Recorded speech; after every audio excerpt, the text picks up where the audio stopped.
John Mercer woke to the taste of blood in his mouth. His head throbbed as he tried to focus on his surroundings. Cold metal pressed against his back. The air smelled wrong, too thick, too sweet, like rotting fruit. He was in a transport ship. The vibrations told him they were moving fast. "The human is awake," clicked a harsh voice. John turned his head slowly. Pain shot down his neck. 3 Krell guards stood nearby, their insect-like bodies towering over him. Their mandibles clicked as they spoke in their native language. He remembered now. His recon mission on Vega 9, the ambush, the firefight that had lasted only minutes before they overwhelmed him. The largest Krell approached. Its carapace gleamed under the dim lights. "You fought well, human. Unusual for your weak species." John spat blood onto the floor. "Where are you taking me?" The Krell's compound eyes reflected no emotion. "To educate our young." The ship jolted as it began descent. Through a small viewport, John saw the surface of Vega 9 growing closer. Vast structures of alien design spread across the landscape. In the center stood a massive compound surrounded by guard towers. A prison camp. The landing was rough. The guards hauled John to his feet, binding his hands with energy cuffs that burned his skin. They marched him down the ramp into blinding sunlight. Hundreds of humans worked in the distance, digging, building, hauling materials under the watchful eyes of Krell overseers. Their bodies were thin, faces gaunt. "Move," ordered a guard, shoving John forward. They led him through a series of checkpoints into the heart of the compound. Other prisoners watched as he passed. Some looked away. Others stared with dead eyes. The central courtyard was filled with young Krell. They chittered excitedly as John was forced to his knees. "Today we learn about humans," announced an older Krell wearing officer markings. "This one is a warrior. Their best, yet still pathetic." John scanned the area, assessing threats, looking for weaknesses. His training never stopped, even now. That's when he saw them.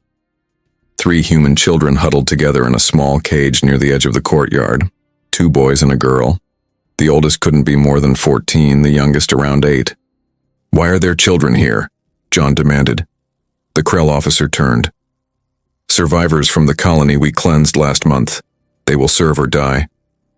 "They're just kids," John growled. The officer's mandibles spread in what might have been a smile. "Perfect for today's lesson." He gestured to the guards. 2 grabbed John's arms while a third began to strike him. Fists like stone hammered into his ribs, his face, his stomach. "Watch," the officer told the young Krell. "See how easily humans break." Blood poured from John's nose as the beating continued. He refused to scream, refused to give them the satisfaction. Through swollen eyes, he looked at the children. The oldest boy held the girl close, covering her eyes. But the youngest boy stared directly at John. The guard struck John again. His vision blurred. He fell forward onto the hard ground. "This is human strength," mocked the officer. "This is what your ancestors feared?" John struggled to stay conscious. He focused on the youngest boy, who had moved closer to the cage bars. The child's eyes weren't filled with fear as expected. They burned with something else, something that made John's broken body tense. Fury, pure, unfiltered rage. As the guards dragged John away, the boy slipped between the adults. He pretended to cry, falling near John's boots. Small fingers moved quickly, taking something hidden in John's boot lining. No one noticed but John. The boy looked up once more, those burning eyes meeting John's. A silent promise passed between them. This wasn't over. 2 weeks passed in the Krell prison camp. John's body healed slowly in the damp cell they had thrown him into after the beating. His ribs still ached with each breath, but he could move again. The door slid open. A guard shoved the 3 children inside. "You have 1 hour," the guard clicked, "then back to work." The door sealed shut. The oldest boy, Eli, helped John sit up against the wall. "They let us see you because they think we're scared," Eli said. "They want us to remember what happens to humans who fight back." The girl, Mia, placed a small bundle of stolen food near John. "I took this from the kitchen. The bugs don't watch me much." John nodded thanks. His eyes found the youngest boy, Sam, who stood back watching the door. "It's clear," Sam said. He moved closer and pulled something from inside his ragged shirt. "I got this from your boot that day." In his small hand was a military-grade neural transmitter, a tiny device that could send encrypted signals across vast distances. John's eyes widened. "How did you know what it was?" "My dad was a communications officer before they killed him," Sam said. His voice was flat, emotionless. "I know how to use it." John looked at the three children with new respect. "Have you sent any signals?" Eli nodded. "Sam showed us how. We've been sending out an SOS with your military ID code. No response yet." "The guards don't pay attention to us," Mia added. "We can go places you can't." John leaned forward. "Then I need your help. I need to know what the Krell are building here." Sam's eyes lit up. "The big project in Sector 7? I've seen it. They're building something huge, some kind of weapon." "They bring in new parts every day," Eli said. "I heard guards talking about Earth's defense grid." John's stomach tightened. A superweapon aimed at Earth would mean billions dead. "We need to get more information," John said. He began teaching them basic military hand signals. "Use these if you need to communicate silently." For the next hour, John trained them as best he could. How to move without being seen, how to gather intelligence, how to survive. The door slid open too soon. The same guard entered. "Time's up, back to work." As the children stood to leave, alarms blared throughout the facility. The guard's head jerked up, mandibles clicking rapidly. "What's happening?" John asked. The guard ignored him, shoving the children toward the door. Through the opening, John saw other guards rushing past. In the distance, smoke rose from one of the buildings. "Someone tried to escape," Eli whispered as they were pushed into the corridor. The guard marched them toward the central courtyard. Other prisoners were being gathered there too. John limped along, watching as the Krell brought forward 3 human men in chains. The Krell commander stood on a platform above the crowd. "These humans attempted to flee. The punishment is death." Without ceremony, guards raised weapons and fired. The 3 men fell, bodies smoking from energy blasts. "Let this be a lesson," the commander announced. John felt Sam tense beside him. The boy's small hands clenched into fists. The commander's compound eyes scanned the crowd, then fixed on Eli. "You, the older human child, step forward." Eli froze. Mia grabbed his arm. "Now," the commander ordered. Eli stepped forward, his face pale but determined. "This one shows promise," the commander said to his officers. "Take him for special training. He will serve as our test subject." Guards moved toward Eli. John tried to step between them, but a guard struck him hard across the face, sending him to his knees. As they dragged Eli away, Sam slipped close to John. Something cold and metal pressed into John's hand. "Tonight we fight back," Sam whispered, his young eyes burning with that same fury John had seen 2 weeks ago. John looked down. In his palm lay a makeshift blade. Night fell over the prison camp. The twin moons of Vega 9 cast an eerie blue glow through the barred window of John's cell. He tested the makeshift blade against his thumb. Sharp enough. The lock clicked. Sam slipped inside, followed by Mia. "Guards change in 5 minutes," Sam whispered. "The night shift is smaller." John nodded. "Where did they take Eli?" John tucked the blade into his sleeve.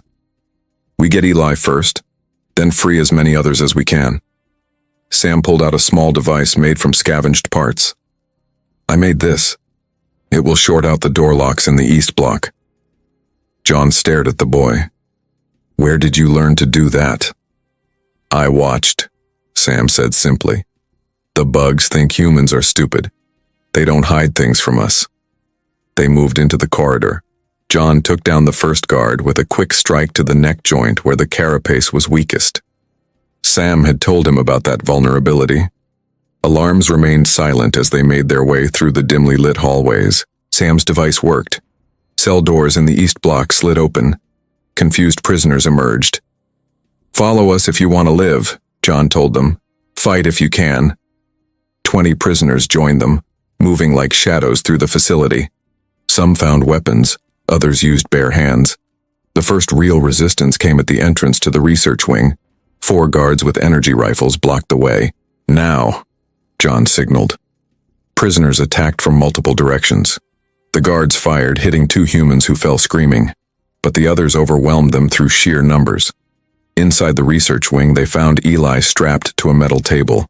Strange machines surrounded him. A neural helmet covered his head. "They're programming him," Sam said, examining the equipment, "trying to turn him against humans." John cut the restraints. Eli's eyes fluttered open, unfocused. "John?" he mumbled. "They put things in my head. Images. Instructions." "Can you walk?" John asked. Eli nodded weakly. Mia helped him stand. An explosion rocked the building. The freed prisoners were fighting throughout the facility now. "We need to move," John said. "Head for the landing bay. There might be ships." They ran through corridors now filled with smoke and chaos. Krell soldiers fought desperately against the human uprising. Alarms wailed. Emergency lights flashed red. At a junction, they came face to face with the Krell commander and 4 elite guards. "The Special Forces human," the commander clicked. "I should have killed you immediately." John pushed the children behind him. "It's over. Your prisoners are free." The commander's mandibles spread in that alien almost smile. "Free to die. Your Earth fleet approaches, walking into our trap. The weapon is already operational." John lunged forward with his blade. The guards fired. He dodged, rolling beneath the energy blasts. 1 guard fell as John slashed at its leg joints. The children scattered as ordered. Mia pulled Eli to safety behind a fallen door. 2 more guards closed in. John knew he couldn't beat them all. A high-pitched sound cut through the air. 1 guard collapsed, green fluid leaking from its head. Sam stood there, holding some kind of sonic device. "The frequency hurts them," Sam shouted. "I learned it in the science lab." The commander grabbed Sam by the throat, lifting him off the ground. "Clever little human, too clever." John tackled the commander. They crashed into a wall of monitors. Sam fell free, gasping for air. "Run!" John yelled as he fought the much stronger alien. The children hesitated. "Go!" John ordered, taking a hard blow to his side. They ran. John fought desperately, using every trick he knew. He managed to wound the commander, but more Krell were coming.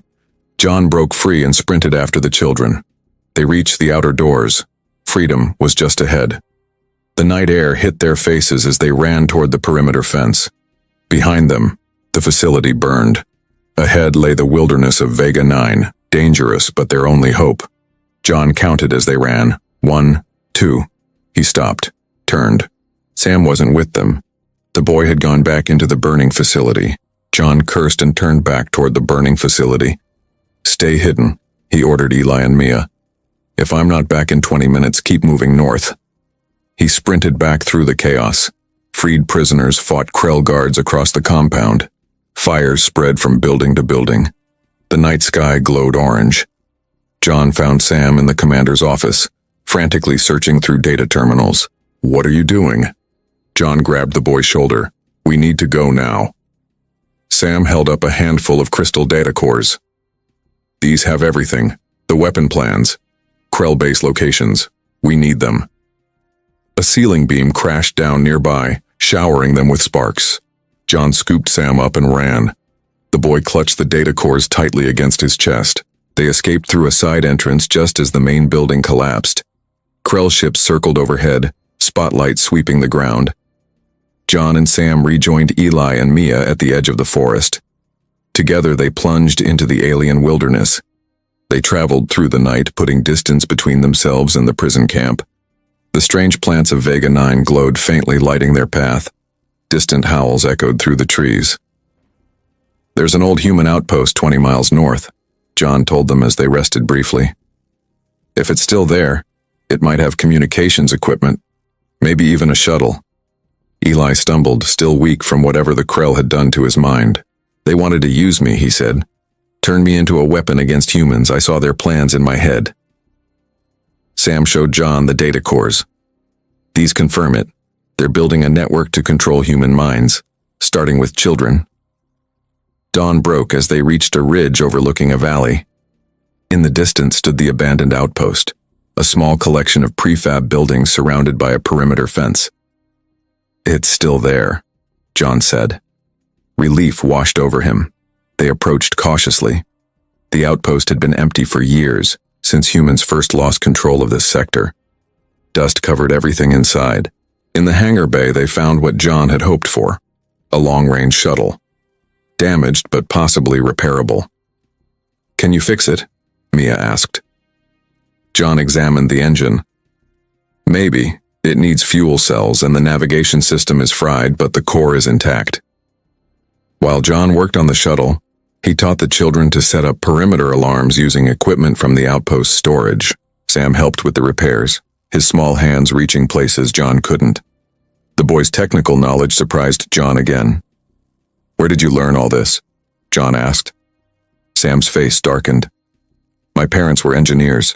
Before the Krell came, they taught me things. Then I watched the Krell, learned how they build, how they think." By nightfall, John had the shuttle's engines running, but the navigation system remained offline. They would have to launch manually and hope to reach human space. Eli, on watch at the perimeter, suddenly called out, "Something's coming." John grabbed a rifle from the outpost's armory and joined Eli at the fence. In the distance, a cloud of dust approached. Krell transport vehicles. "They found us," John said. "How many?" Eli used the scope from the rifle. "At least 50 soldiers, heavy weapons." John made a quick decision. "Get the data cores and get in the shuttle. We're leaving now." They rushed to prepare for launch. John ran through the startup sequence while the children strapped in. The shuttle's systems hummed to life, but a warning flashed on the console. "What's wrong?" Mia asked. John's face was grim. "The launch sequence needs to be activated manually from the control room. Someone has to stay behind to start it and hold off the Krell." The children fell silent. "I'll do it," John said finally. "Once you're in orbit, set course for the nearest human outpost. The shuttle's emergency beacon will activate automatically." He began locking the shuttle door. "No!" Sam shouted, lunging forward. His small fingers flew over the shuttle's control panel, bypassing the door lock. The door slid open. Sam stepped out beside John. "We fight together," the boy said, his eyes burning with that now familiar fury. The Krell forces surrounded the outpost. Vehicles formed a perimeter, their weapons aimed at the buildings. Soldiers advanced in formation. John and Sam ran to the control room. Through the window, they could see the shuttle where Eli and Mia waited. "You should be on that shuttle," John said, checking his rifle. Sam shook his head. "They need someone who knows the data cores, that's Eli. They need someone who can fly the shuttle, that's Mia." John didn't argue. He knew the boy was right. "When I hit this button, you have 30 seconds to get to the blast doors," John explained. "We hold them off as long as we can." Sam nodded, gripping a small energy pistol he'd taken from the outpost's armory. The first Krell soldiers breached the outer fence. John opened fire, dropping 2 immediately. Sam targeted their leg joints, just as John had taught him. "Now," John said, hitting the launch sequence. The shuttle's engines roared to life. The hangar roof split open, revealing the night sky. John and Sam ran for the blast doors, firing as they went. A Krell energy blast hit the wall near John's head. Another grazed his arm, burning through his sleeve. They reached the blast doors just as the shuttle lifted off. Through a small window, they watched it rise into the sky, carrying Eli, Mia, and the vital data cores. "They made it," Sam said, a rare smile crossing his face. The moment was short-lived. Krell forces pounded on the blast doors. They wouldn't hold for long. John and Sam retreated to their final defensive position, a small room with only one entrance. They barricaded the door and prepared for their last stand. "I'm sorry I couldn't get you home," John said. Sam loaded his pistol. "My home was destroyed, but we saved others. That matters." The barricade shook as Krell soldiers tried to break through. John and Sam fired through gaps in the furniture, taking down several attackers. An explosion rocked the room. Part of the ceiling collapsed. John shielded Sam with his body as debris fell around them. When John looked up, a Krell soldier stood over them. It raised its weapon. John fired his last shot. hitting the Krell in the chest. It fell, but more appeared behind it. A sharp pain tore through John's side. He looked down to see blood spreading across his shirt. An energy blast had caught him. "John!" Sam dragged him behind an overturned table. "It's okay," John gasped. "You did good, kid." The Krell closed in. Sam stood in front of John, pistol raised, defiant to the end. A new sound cut through the air, a high-pitched whine that grew louder by the second. The Krell soldiers looked up. Through the hole in the ceiling, John saw lights in the sky. Not stars. Ships. Human ships. The neural transmitter signal had reached the fleet. The room shook as precision strikes hit the Krell forces outside. Drop pods punched through the atmosphere, landing around the outpost. Human soldiers in combat armor burst through the door, weapons ready. They eliminated the remaining Krell in seconds. A woman in commander's armor approached. "Special Forces Operative John Mercer?" John nodded weakly, still holding his bleeding side. "Commander Kate Voss, 7th Fleet. Your SOS reached us 3 days ago." She looked at Sam. "And who's this?" "Sam," John said proudly. "The bravest soldier I've ever fought beside." Medics rushed in, working to stabilize John. Sam refused to leave his side. 6 months later, John stood on the observation deck of Earth's orbital defense station. His new uniform still felt strange after so many months in prison clothes. Beside him stood Sam, Eli, and Mia, all wearing cadet uniforms. After their return to Earth, John had formally adopted all 3 children. Below them, Earth's combined fleet prepared for the counteroffensive against the Krell. The intelligence from the data cores had changed everything. Humanity now had a fighting chance. Sam stepped away from the others. He walked to the memorial wall where the names of fallen colonists were displayed. He found his parents' names and touched them gently. John joined him. "You okay?" Sam turned, his eyes still holding that same fire, but now tempered with something else. Hope. "They thought they broke us," Sam said. "Now we show them what humans are really made of." John placed his hand on the boy's shoulder as they watched Earth's warships launch into the stars.